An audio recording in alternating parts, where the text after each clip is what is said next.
and to an extent national security word of the 1960s and 1970s.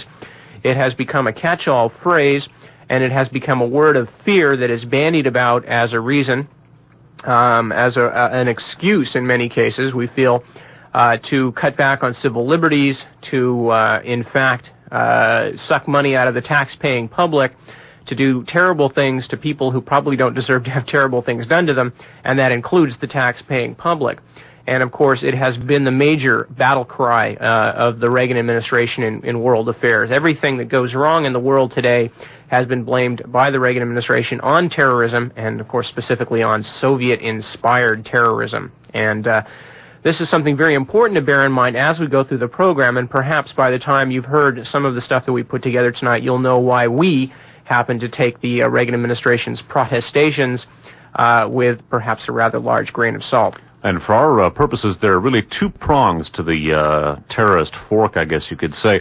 One, terrorism is being used as the rationale for a vastly expanded U.S. military presence abroad. In addition, terrorism has been cited by many people on the right as the reason why we should have our civil liberties restricted in order to combat this menace. So as you listen to the adventures of Messrs. Terpil and Wilson and the various factions and elements that they connect up with, be thinking about the implications of terrorism on your life. And in particular, recall the scenario that we've brought up so many times, the device Adolf Hitler used to achieve power, in which Hitler and the Nazis burned down the Reichstag building, the German Parliament building, blamed it on the communists, and used that incident as an excuse to suspend civil liberties in Germany, and that was basically the point of assumption of dictatorial powers by Hitler. Indeed. Now, as we proceed with the broadcast tonight, those of you out there who are already going into information phobia because you're not familiar with the people that we're talking about, never fear. We put this together, and before I go on and finish my thought, let me also just mention, too, that Dave deserves a lot of credit for an incredible amount of work, as usual, that he's done in collating this stuff and putting it together. But we put this together in such a way as much as possible to ease you into this, to make the necessary explanations wherever possible. And any information that is outstanding that has not been mentioned tonight, we probably will have some phone segments where you can ask questions. But we're going to try and make things as clear as possible. That's the reason we're doing these archive broadcasts. Okay, first off, just to give you a general overview on what I suppose the thesis statement of the broadcast is, this is a small excerpt from a book called Deadly Business, Sam Cummings' Inner Arms in the Arms Traffic, by Patrick Brogan and Albert Zarka, B-R-O-G-A-N, Brogan, and Zarka, Z-A-R-C-A. It's by W.W. Norton and Company, and it was published in 1983. And it says as follows: a report prepared by the Bureau of Alcohol, Tobacco, and Firearms on the Wilson-Terpil affair states, quote, "We demonstrated in the current case that the United States, in effect, has become a major supplier of hardware and technology in support of worldwide terrorism. Former Central Intelligence Agency personnel, military special forces personnel, and U.S. corporations combine to supply products and expertise to whoever can pay the price. Libya, the recipient in this case, publicly admits that it gives training, weapons, and funding to terrorist organizations throughout the world, specifically admitting support of the PLO, the IRA, Red Brigades, and the Japanese Red Army." Okay, so even the Bureau of Alcohol, Tobacco, and Firearms admits that the United States has become a major supplier, some would say the major supplier, of hardware and technology to worldwide terrorism. Now, the question that we're going to be examining tonight, the focal point of our argument tonight, will be whether or not this technology, hardware, and expertise is supplied knowingly or unknowingly by the military and intelligence structure of the United States, and that's what we're going to be looking into.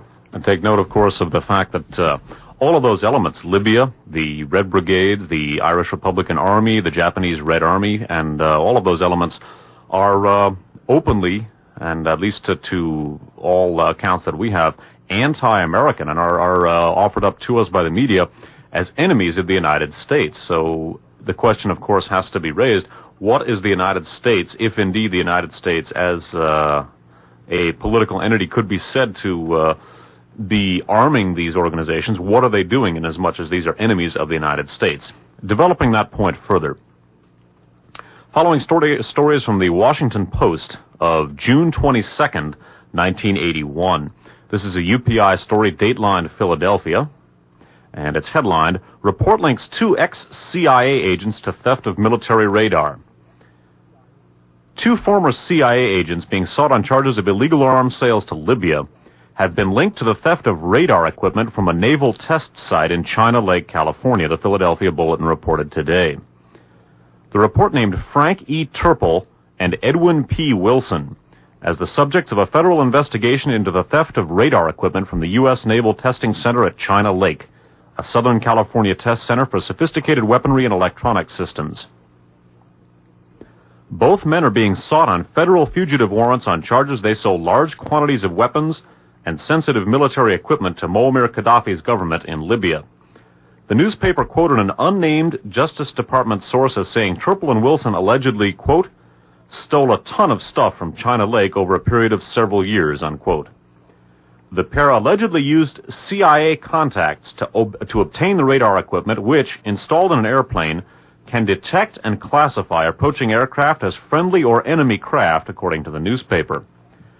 Terpil, who jumped bail and is believed to be out of the country, was convicted in absentia last month on gun-running charges in New York. Terpil and Wilson also have been accused in indictments of hiring former Green Berets to work in Libya, training members of international terrorist groups, including Italy's Red Brigade, the Palestine Liberation Organization, and the Irish Republican Army, the newspaper reported. So again, here we have Terpil and Wilson not only stealing very sensitive U.S. military equipment to be given to Libya, at least to all accounts we've been given, an ally of the Soviet Union and an enemy of the United States, but again, notice that Terpil and Wilson have been involved, according to this account here, with training, or basically recruiting, quote, ex-Green Berets, unquote, to train members of international terrorist organizations, including, again, the Red Brigades, the Irish Republican Army, and the Palestine Liberation Organization. So keep these organizations in mind, and keep in mind the possible reasons why the United States might be aiding groups like this. Okay, one other thing to be aware of is the fact that the people involved here, Terpil and Wilson, are also stealing, or have been accused of stealing, very large quantities of very top secret equipment, and in many cases, now not necessarily so maybe with all the China Lake stuff, but a lot of this stuff is large volume stuff. This is not the kind of things that people walk away with in their pockets, because that will come up later in the show. We're not just talking about stealing little tiny things like microfilm. We're talking about taking out large quantities of explosives, timers, etc. And as you think about this, keep in mind, think about how easy or difficult it might be to do something like this. Imagine that you yourself or someone you know was attempting to do these same things, and think about all that would be involved in this from a practical standpoint, because that's an important point, and as Nip indicated, it's going to come up later. Okay, this next article is a Jack Anderson column from the San Francisco Chronicle for Monday, October 20th, 1980. It's headlined, appropriately enough, Bombshell, and it goes as follows. One of the biggest bombshells in the Billy Carter case is in the classified files of the Justice Department. Locked in these files is evidence that President Carter's brother, perhaps innocently, became cozy in Libya with the leader of a ring of American mercenaries, specialists in murder and mayhem who learned their skills in the Central Intelligence Agency and military special forces. These men have been collaborating with Libyan dictator Muammar Gaddafi's worldwide terrorist movement. The ringleader of the mercenaries is Frank Edward Terpil, an ex-CIA agent who owns a home base close to CIA headquarters in Langley, Virginia, and whose wife once worked for the CIA.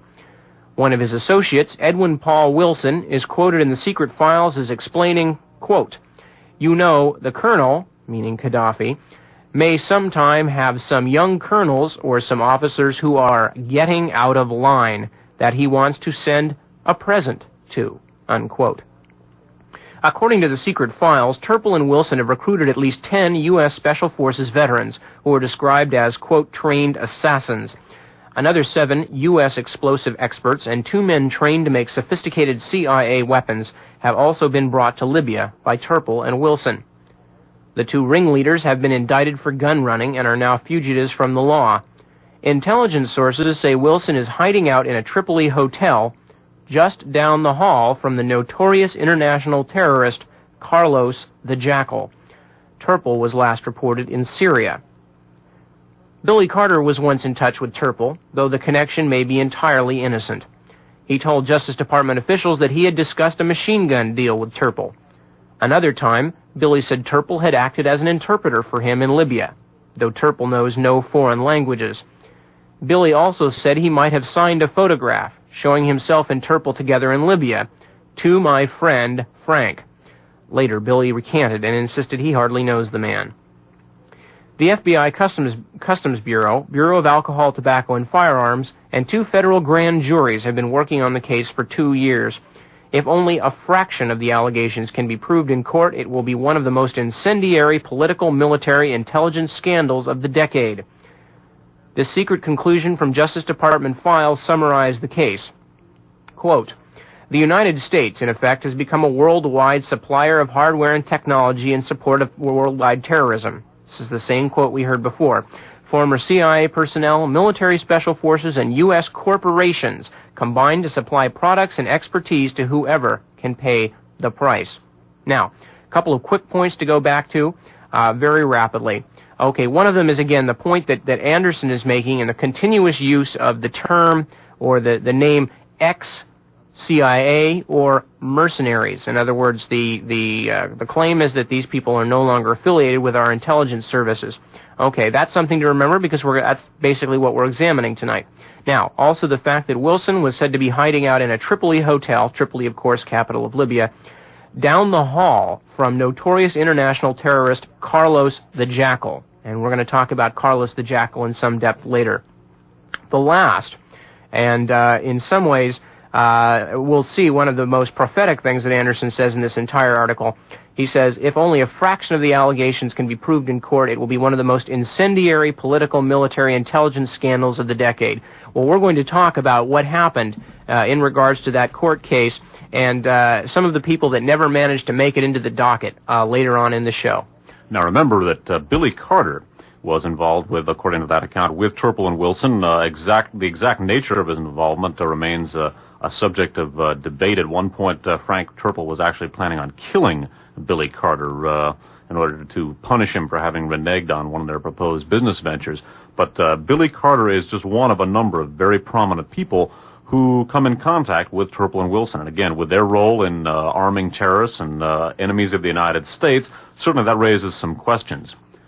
More here about just what it was that Terpil and Wilson gave to Muammar Gaddafi, the extent, I guess you could say, of the arming and training that they gave to Mr. Gaddafi. Another Jack Anderson column, this from the day after the one that Tuck just read you. This one is called Training Terrorists. The Chronicle basically titled Anderson's column that on October 21st of 1980. Once again, Training Terrorists. American cloak and dagger operatives have trained and equipped terrorist squads for Libyan dictator Muammar Gaddafi.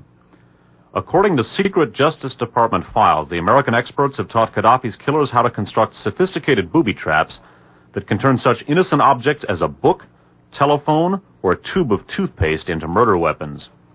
The American ringleader, Frank Terpil, even offered to smuggle to Libya a U.S. Red-Eye missile, a shoulder-launched, heat-seeking weapon that can bring down an airliner in flight. Terpil met President Carter's brother Billy in Libya and apparently tried to set him up as a front for the operation. Billy Carter first admitted, then denied to Justice Department officials that Terpil had discussed a machine gun deal with him. There's no evidence Billy was ever aware Terpil was training terrorists for Gaddafi. Here are just a few startling excerpts from the classified Justice Department files. Terpil agreed to train Libyan agents in, quote, espionage, sabotage, and general psychological warfare, unquote, as well as the design, manufacture, implementation, and detonation of explosive devices, unquote. The undercover training was disguised as a mine-clearing operation. Terpil closed the deal in London with Gaddafi's brother. Beginning in mid-1976, Terpil, himself an ex-CIA agent, recruited a team of American clandestine operatives, paramilitary specialists, professional killers, and explosive experts trained by the CIA and U.S. Special Forces. By August of 1976, the Americans were ensconced in the former winter palace of former Libyan King Idris. At least one American quit the team, according to the secret files, because he, quote, felt innocent people eventually would get killed, unquote. In July of 1977, the Americans delivered some lethal flashlights, attaché cases, transistor radios, handheld calculators, and refrigerators, unquote, all transformed into bombs, to a Libyan colonel in Tobruk. The files relate that, quote, one of the Libyan military officers picked up one of the devices. As a result, the device, along with the rest of the explosives on the truck, detonated and killed 3 Libyan soldiers. 3 American instructors were wounded. Veterans of the U.S. Special Forces taught the Libyans American tactics and techniques, unquote, including classified methods and maneuvers developed by the United States. One informant slipped into the palace basement arsenal and inventoried a cache of sophisticated gadgets from various American companies. Quote, the invoices contained in the boxes listed thousands of timers at a price of millions of dollars, the report stated. So here we have bombs being made, basically bombs being made out of all sorts of handy everyday objects like flashlights, attaché cases, and so forth, and thousands of timing devices. And this, by way of giving you an idea of just how extensive the aid given to the Libyans was by Terpil and Wilson. And the quantities involved here, again, is an important factor, because the question is, could this much material have made it out of the country and to an avowed enemy of the United States without the government knowing anything about that? And the volume of material here is a central question in eventually helping us to determine that. And so keep in mind the thousands of timing devices, and as we're going to see, tons of plastic explosives were given to Gaddafi through these corporate fronts. And again, the question is, could this have happened without the government being aware of it? All right. Now, moving on, we come once more back to the central question, which is, did they or didn't they, do they or don't they? And of course, what we're referring to is work for or with the knowledge of the United States government. This is the third in this series of Jack Anderson columns, this one for Wednesday, October 22nd, 1980, out of the San Francisco Chronicle. It's headlined School for Terror, and it goes like this.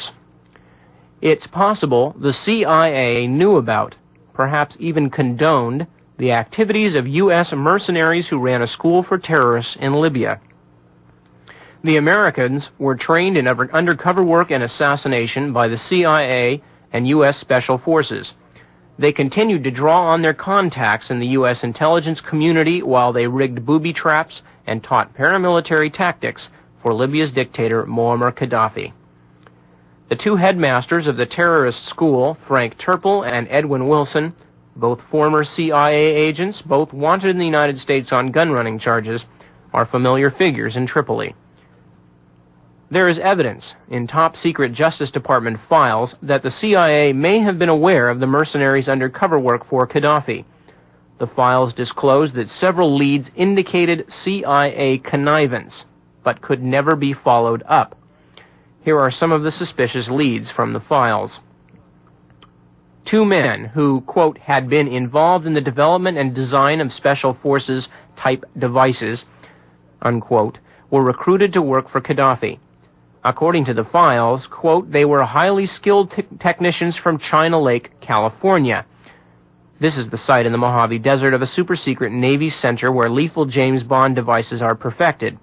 And I might add, we just mentioned that that's one of the places that the allegations were that Terpil and Wilson were getting weapons from.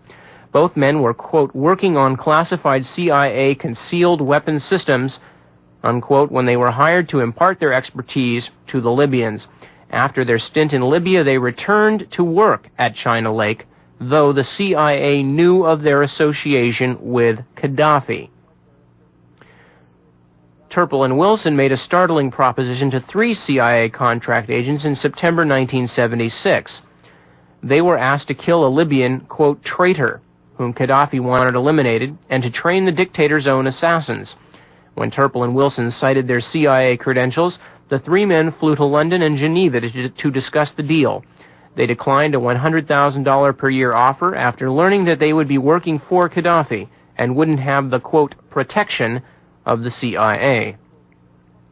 A retired veteran of the Army Special Forces received a telephone offer of $50,000 a year to put together a 5-man team, quote, with expertise in intelligence operations, weapons, and demolition. The offer came from someone he apparently believed was a clandestine U.S. official, recalling him to action. He recruited 4 Special Forces men who, by prearrangement, turned over their birth certificates and passports to an unidentified woman at the Arlington Quality Inn in the Washington outskirts. 2 hours later, she returned with Libyan visas. Once in Libya, they discovered that their secret mission was to train Gaddafi's security forces. The leader returned to the United States and informed the FBI. Not long afterward, he received an anonymous threat to, quote, forget everything he knew about the operation in Libya, or else. So we have we have 3 different sections here, things that basically suggest that the CIA is linked. The 2 men who went to work from China Lake back to China Lake after working, even though the CIA knew. Terpil and Wilson's proposition to the 3 CIA contract agents, which may be the Villa Verde case that we're going to be talking about later, although it's not named here.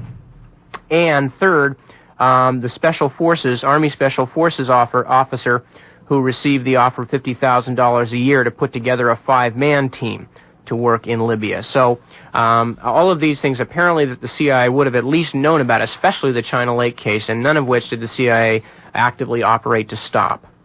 Okay, now still another alarming twist of the screw, I guess you could say here, the terrorist screw, concerns the fact that not only were Terpil and Wilson shipping these vast quantities of material as well as people to train Gaddafi's people in how to use them to Gaddafi, and also, of course, the Red Brigades, the IRA, the PLO, and the organizations that we've talked about before, but apparently at one point Wilson was going to be opening a training school on his own estate for training these people in the United States with the assistance of U.S. taxpayers. This information also comes from an article, a Jack Anderson column, and the Chronicle basically headlined this column, Terror Training. And this is Anderson's column from Monday, December 20th of 1982. Okay, again, Jack Anderson headlined Terror Training. The taxpayers came close to financing a terrorist training camp in Virginia 5 years ago. They were spared the expense only because the ex-CIA agent who planned the stunt wasn't getting along with his wife. This is just one of the startling revelations that turned up during an exhaustive closed-door investigation of renegade ex-CIA agent Edwin Wilson by the House Intelligence Committee. Wilson has just been convicted of illegally supplying weapons to agents of Libyan dictator Muammar Gaddafi. Investigators for the House Committee interviewed more than 100 witnesses. All of them were assured anonymity and warned not to speak to the press. The committee's staff director, Thomas Latimer, seemed especially determined to keep my associate Dale Van Atta from finding out what the witnesses were telling the committee. Van Atta has been investigating the Wilson episode for more than 2 years. Keep this in mind, the committee, the staff director of the House Intelligence Committee that was investigating Ed Wilson, a fellow by the name of Thomas Latimer, last name Latimer, according to Anderson, seemed especially determined to keep my associate Dale Van Atta from finding out what the witnesses were telling the committee. We're going to refer back to that towards the end of the broadcast. Van Atta has been investigating the Wilson episode for more than 2 years. Van Atta has obtained the committee's secret transcripts. They are replete with allegations against Wilson which have never been disclosed. Wilson has been charged with supplying and helping to run a school for terrorists in Libya. According to federal investigators, the supplies provided to Gaddafi included explosives concealed in common household items such as ashtrays. Such terrorist organizations as Italy's Red Brigade, the Irish Republican Army, Japan's Red Army, and radical Palestinian groups are also believed to have enjoyed access to Wilson's materials. According to the Intelligence Committee transcript, Wilson almost got the Justice Department's now-defunct Law Enforcement Assistance Administration to put up the seed money for training terrorists at his 3,000-acre, $5 million farm in Virginia's posh horse country. Late in the spring of 1977, Wilson decided to pitch the idea to the LEAA as a counterintelligence, counterterrorism project. He began recruiting experienced law enforcement officers and CIA operatives to instruct trainees. He then prepared an LEAA grant proposal which emulated a political violence and anti-terrorism course offered at the time by the California Specialized Training Institute at San Luis Obispo. Wilson's training camp would cost money, perhaps as much as $20 million, but he was sure he could get at least part of it from Uncle Sam. One witness told the committee that Wilson, quote, had his own people over there at LEAA, unquote. Wilson met with his chief LEAA contact in mid-June of 1977, according to a committee witness who participated in the session. The witness said Wilson asked for a grant of at least $850,000, and the LEAA official, quote, assured both of us that he would walk it through. He would make sure that it goes through. The scheme collapsed when Wilson and his wife had a falling out, and he decided to drop his plan to locate the training camp at his home in Virginia, knowledgeable sources told my associates Van Atta and Indy Badwar. Through his attorney, Wilson denied having attempted to set up a terrorist training camp. So, again, with at least partial assistance from the U.S. Department of Justice through the LE Law Enforcement Assistance Administration, Edwin Wilson was going to take his terrorist training to the United States, and with at least partial support of the government and the U.S. taxpayers. And again, we see the same elements here, the Libyans, the Red Brigades, the Irish Republican Army, the radical Palestinians that Terpil and Wilson were involved with in Libya and the Middle East. Okay, so in addition to the possibility of CIA that Anderson brought up, here we have the possibility of elements of the Law Enforcement Assistance Administration. And again, that's part of the Justice Department. And repeating this one sentence here, one witness told the committee that, quote, Wilson had his own people over there at LEAA. And so keep that in mind, that we almost wound up with these terrorists being trained in the United States.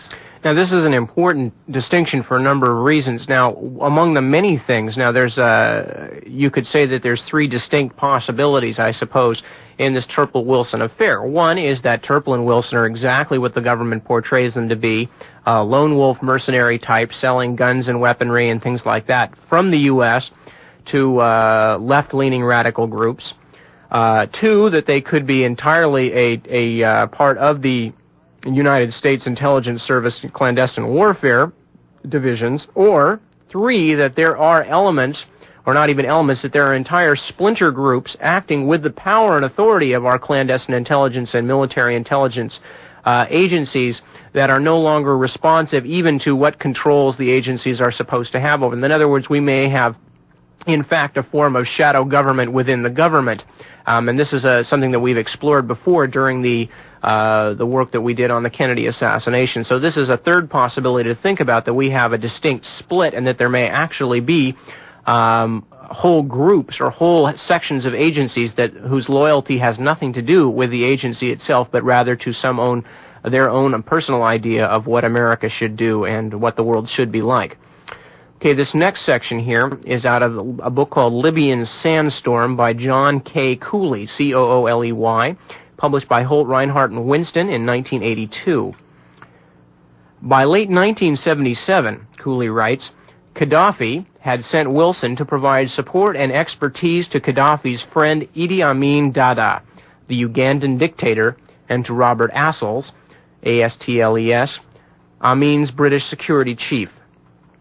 Investigating the arms traffic charges against Wilson and Terpil that finally led to their arrest and first arraignment in New York in December 1979, New York State undercover agents taped conversations with Terpil in which he boasted that he had personally trained Carlos, one of the world's most notorious terrorists, years after the Venezuelans' earlier training in the USSR. Was this true, or merely one of Terpil's many exercises in self-glorification? The author asks. Certainly Terpil's claim is plausible. In late August of 1973, Carlos, seeking a secure base in London, rented flats in Bayswater and Apple Court as places of refuge. Carlos, who had never been to Libya, desperately wanted to meet Muammar al-Gaddafi and offer him his services. On September 10, 1973, Carlos contacted Hamid Habib, a young attaché at the Libyan embassy in London who was one of Gaddafi's close friends. Habib told Carlos that George Habash, Habbash, the Christian Palestinian physician who headed the Popular Front for the Liberation of Palestine, one of the most radical of the Palestinian organizations, had recommended Carlos to the Libyans. After 12 days of reflection, Habib asked Carlos to fly to Tripoli. Gaddafi, according to two authors with close connections to Israel's Secret Service, talked with Carlos and agreed to help him. So here you basically have two more very notorious names on the international terrorist scene. First of all, Idi Amin, the notorious ex-dictator of Uganda, and again a sworn and outspoken enemy of the United States, is also the beneficiary of Messrs. Terpil and Wilson's expertise. And perhaps even more importantly, take note of the name Carlos the Jackal, maybe the single best-known name on the terrorist scene today, and always affiliated in the popular literature with the Soviet Union and left-leaning elements. And well, what can you say? Here we have Frank Terpil boasting of having trained Carlos the Jackal, and we've also seen how the Gaddafi-Carlos alliance apparently was forged. And so you have the Terpil-Wilson friend Gaddafi working with the possible Terpil-Wilson ally Carlos. Okay, and again, Terpil himself claims to have trained Carlos the Jackal. Now, at the very top of the broadcast, Nip Tuck read you from a book called Deadly Business, subtitled Sam Cummings, Inter-Arms and the Arms Trade, by Patrick Brogan and Albert Zarka. I'd like to go back to that book and read you a little bit more about the possibility of Terpil and Wilson's involvement with Carlos the Jackal.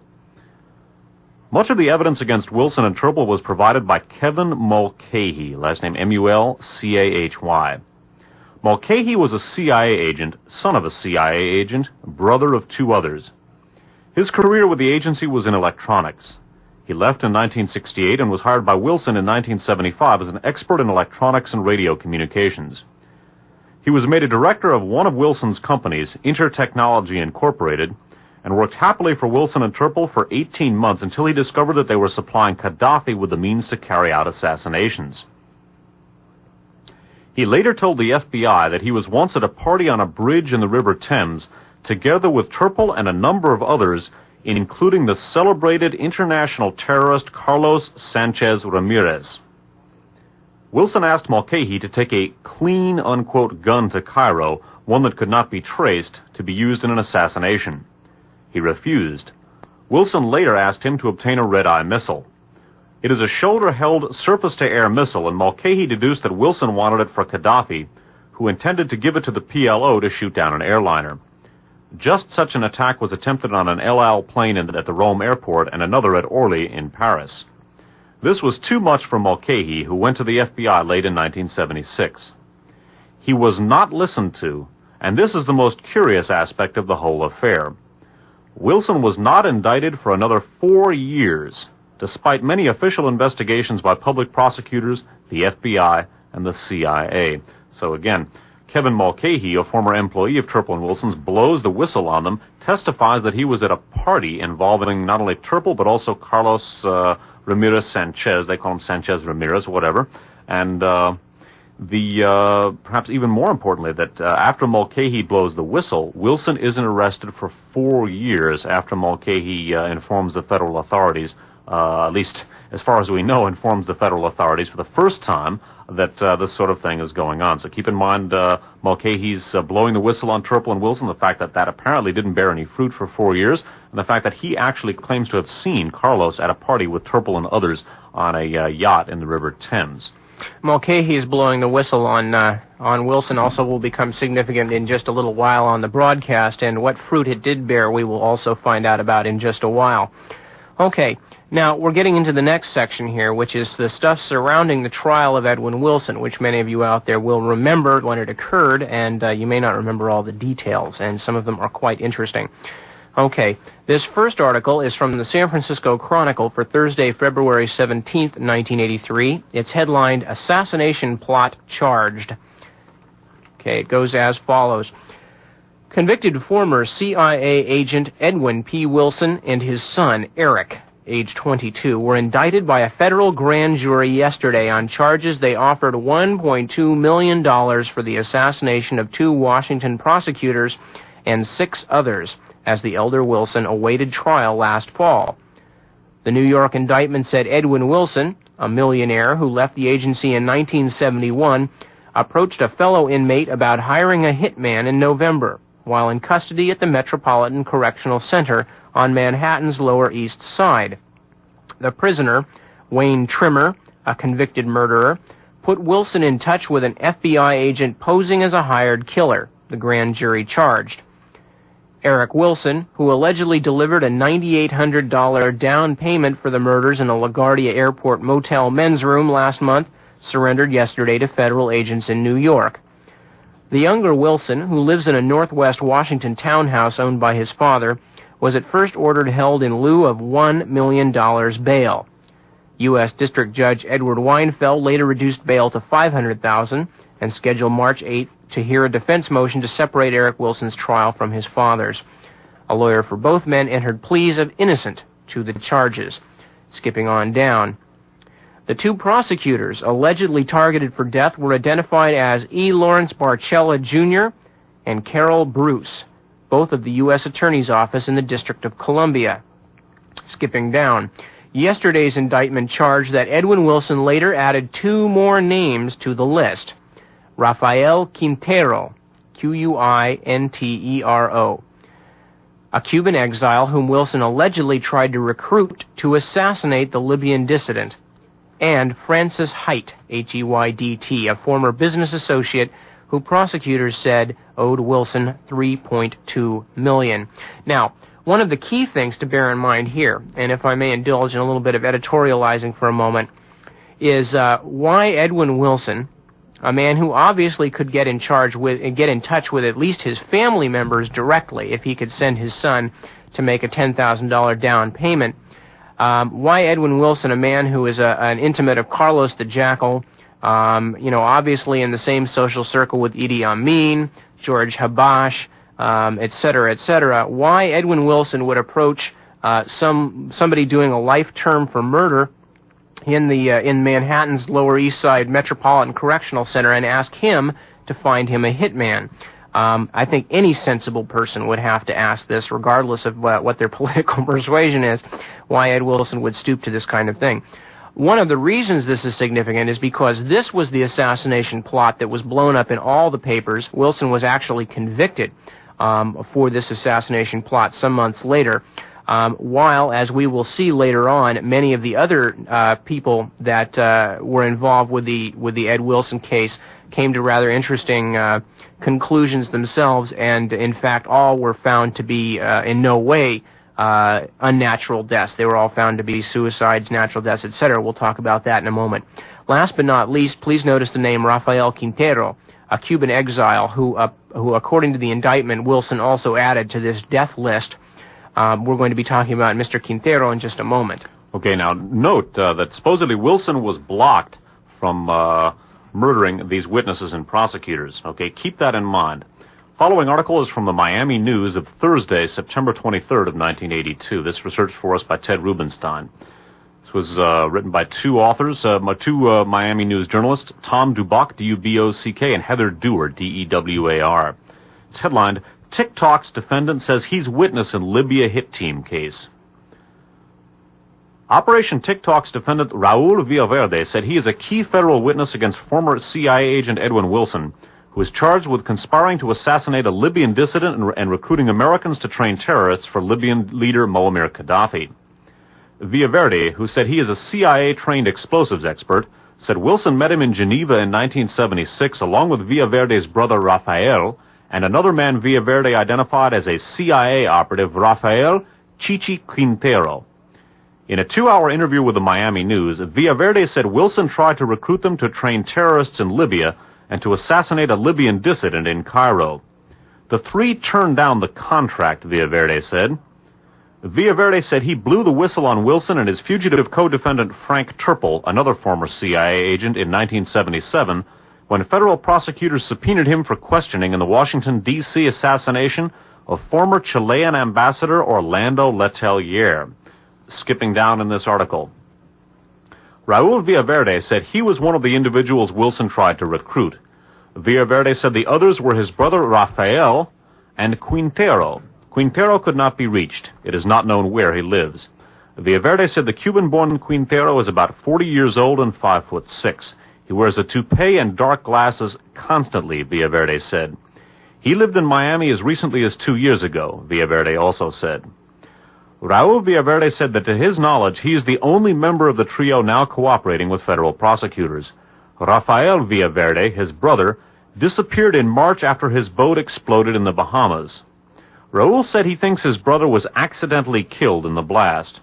A body was never found, and Rafael is still listed as a defendant in TikToks. TikToks, by the way, is a drug bust in which Rafael Villaverde and some others were arrested via a bug placed behind a clock, hence the name TikToks.